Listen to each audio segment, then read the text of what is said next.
له دغه ځای افغانستان د نړۍ له دوهم لوی اقتصادي هیواد سره وصل کیږي. حدود 50 کیلومتر شارع از سوی امارت اسلامی کارش آغاز شده بود و به چین وصل شده. تقریبا 10 کیلومتر راه پیشتر امارت اسلامی کار آغاز کرده بود و به ادامه سفرمان تا 40 کیلومتری سرک یا شارع امتداد دارد و به مرز چین وصل می شود. د واخان تاریخي او اقتصادي دهلیز له چین سره د افغانستان د سړک د وصل تازه حال.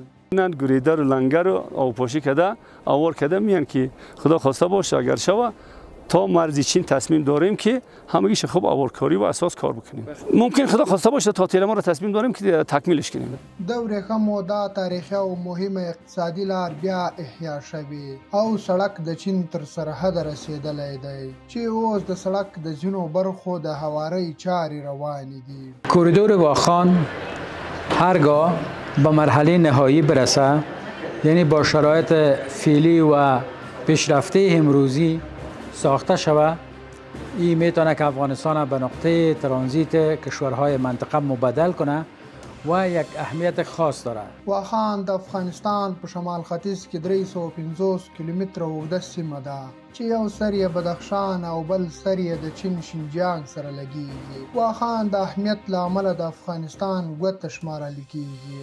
د عصري ټکنالوژۍ نه مخکې د تجارت او وصل اساسي لارې سمندري لارې وې او سمندري لارې به د یو هیواد لپاره ستر نعمت بلل کېده. خو اوس د موټر لارۍ او ریلګاډي یا ټرین جوړېدو سره د بري لارو یا د وچې لارو اهمیت لا زیات شوی، ځکه چې بري لارې د سمندري لارو په نسبت اسانه، اقتصادي، تیزه او محفوظه وي. همدا لامل دی چې چین د یوې لسیزې راهیسې نړیواله بریلیکه یا ون بیلټ روډ جوړولو باندې بوخت دی.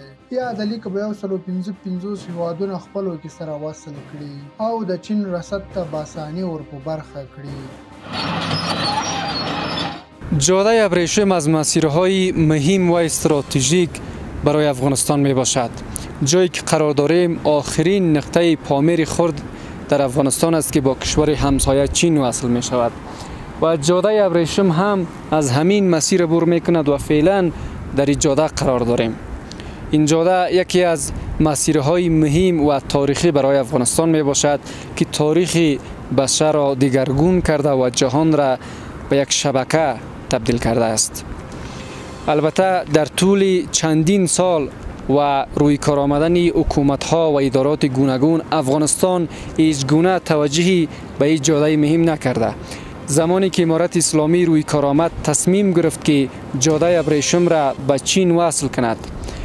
این جاده به شکل خامه با چین وصل شده و امارت اسلامی تصمیم دارد که جاده استراتژیک را در آینده نزدیک به گونه اساسی کانکریت ریزی کند و این جاده مهم را به چین وصل کند.